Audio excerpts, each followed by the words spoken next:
Today on Spectrum Hawaiʻi, 3 accomplished musicians come together to play great music. The artistic director of the Hawaii Guitar Festival, Byron Yasui, hosts a musical interview with bossa nova and jazz virtuoso Charlie Byrd. Later in the program, the renowned classical guitarist Carlos Barbosa-Lima will join the conversation.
Charlie, that was fun. Oh, yeah. Thank you.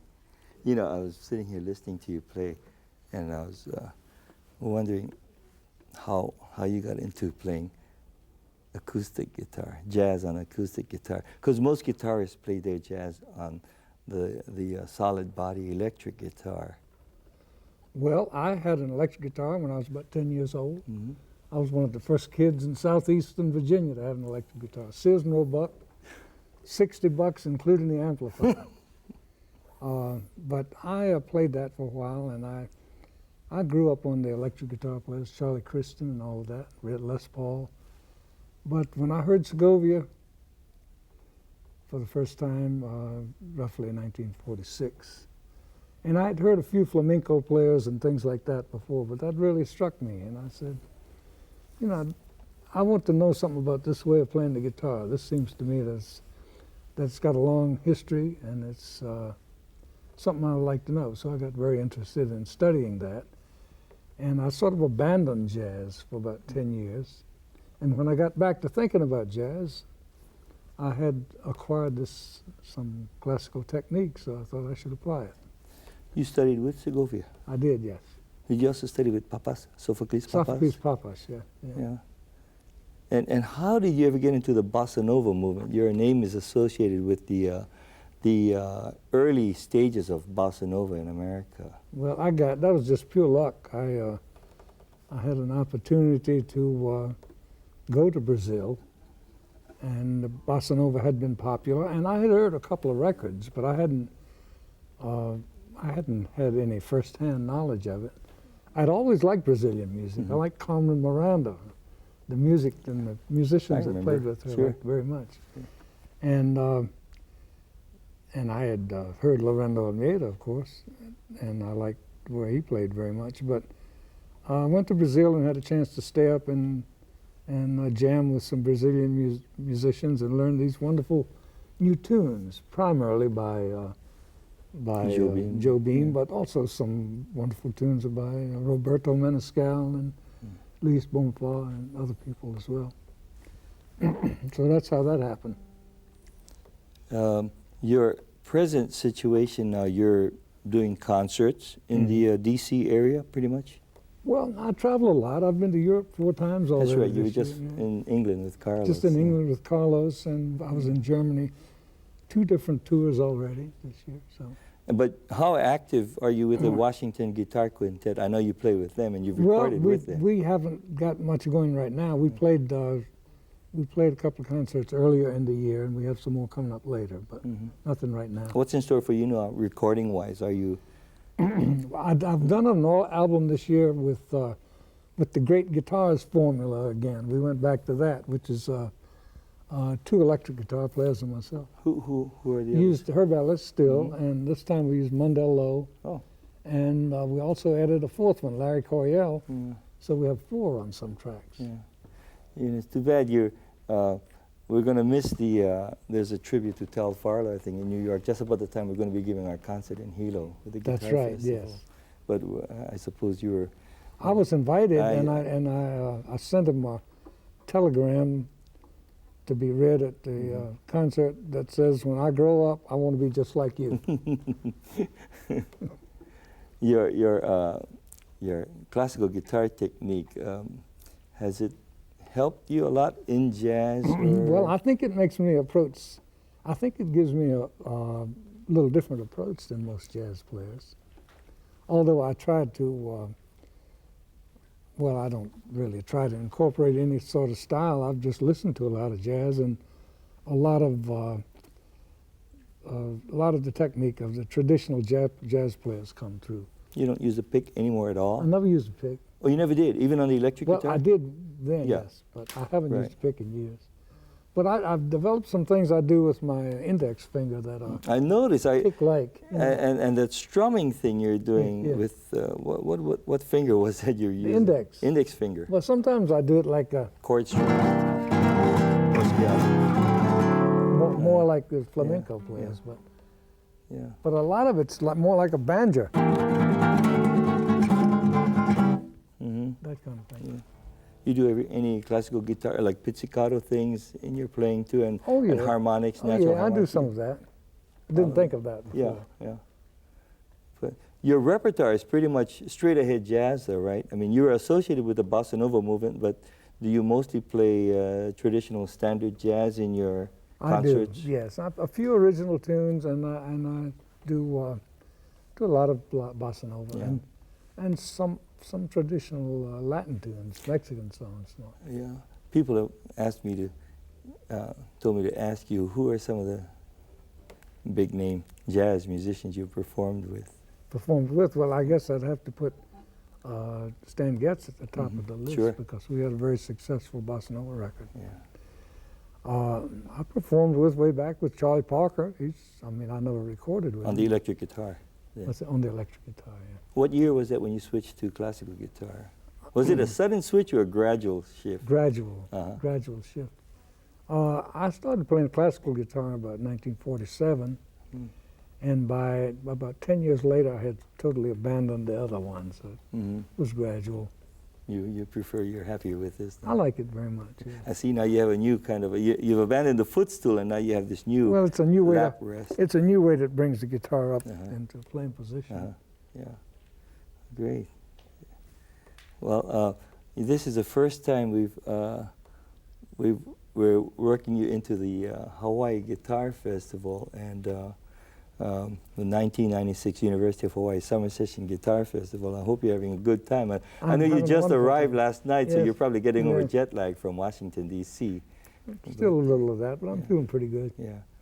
More and more jazz guitarists, I notice, are switching to classical, the acoustic guitar. You know, Gene Bertoncini, Jeff Linsky are 2 that I can think of offhand. Yeah, there's more traffic between the 2 worlds nowadays than there used to be. Yeah, and I think it's a very positive thing for classical guitarists, because young classical guitar students see that jazz is, playable on the classical guitar, so now they can hopefully open up their eyes to playing different types of music on the I think so. the acoustic classical It takes guitar. a little, improvising in particular. It takes a little more thinking about it to do it with the hand rather than a pick, because a pick you only have up and down, and it's less things to deal with. Yeah. But I think the possibilities for what you can do is so much, especially from an expressive point of view. It's so much more with the hand, I think. Yeah. We're going to play another piece, All right. at least. And tell us this tune. This is a song by Harold Arlen, one of my favorite songwriters, and He it's wrote called, Over the Rainbow, I believe, also. that was one of his most famous, Right. but he wrote a room full of tunes. Yeah, yeah. And this is a very nice one called This Will Be My Shining Hour. Let it rip.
Hey, Very thanks, nice. Johnny. Enjoyed that.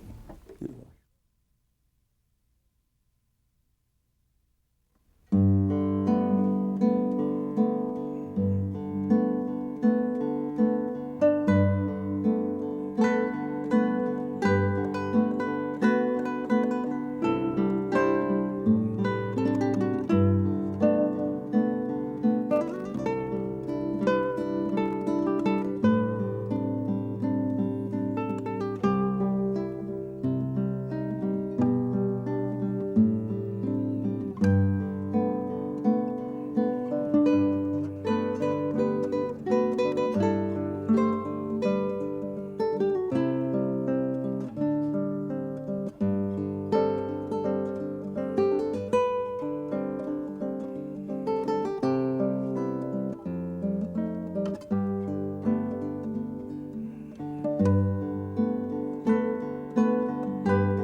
That's nice, Carla. Thank you. O bailero. Yeah.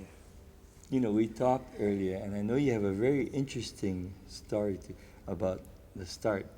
You know, when you started to play the guitar, when you were Yes. about 9 years old or so I in know Sao it was Paulo. about earlier. I Tell think it tell was- us about that Yeah. story.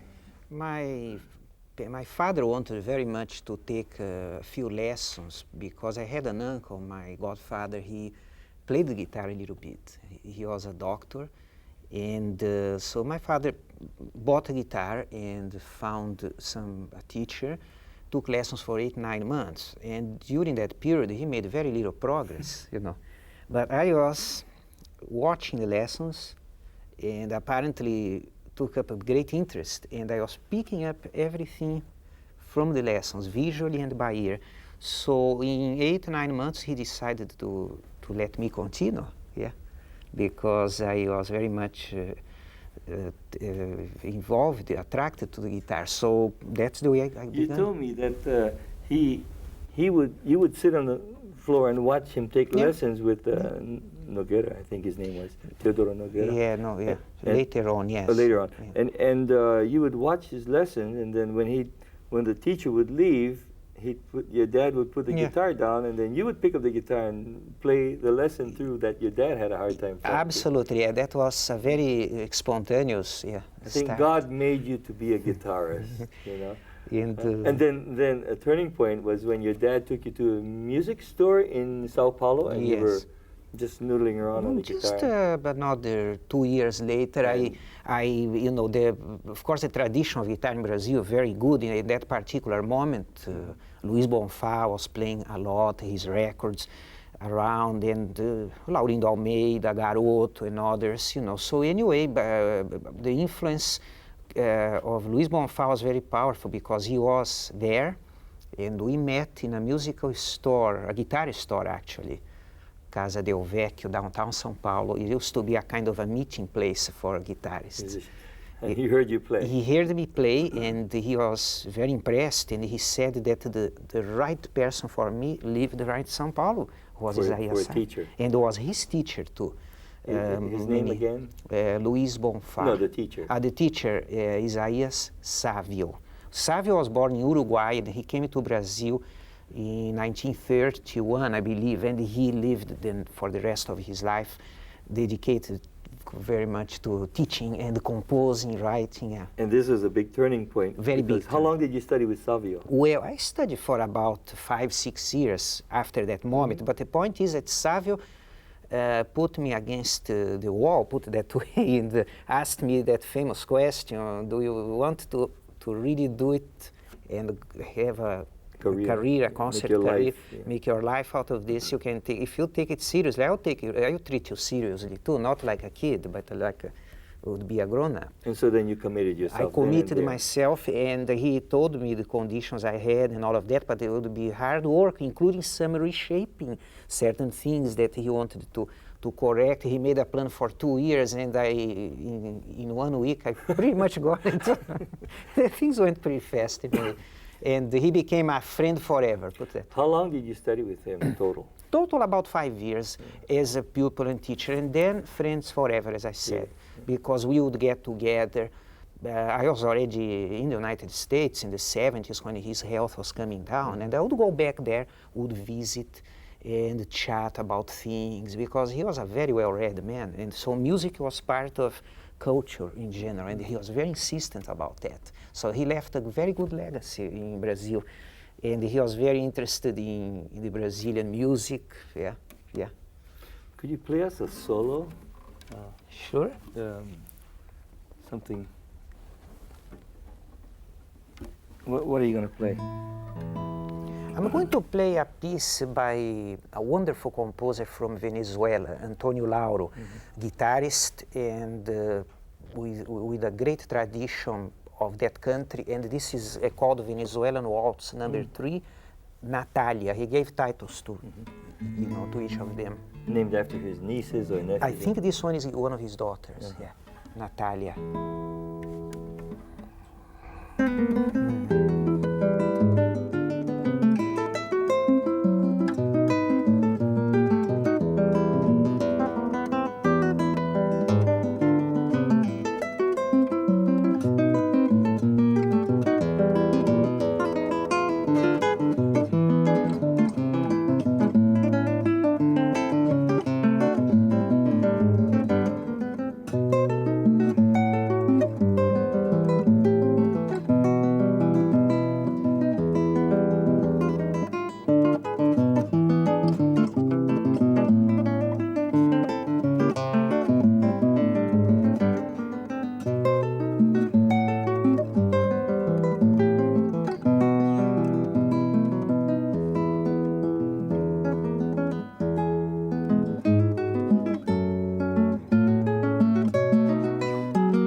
Well, it's great having you both here for the 1996 University of Hawaii Summer Session Guitar Festival.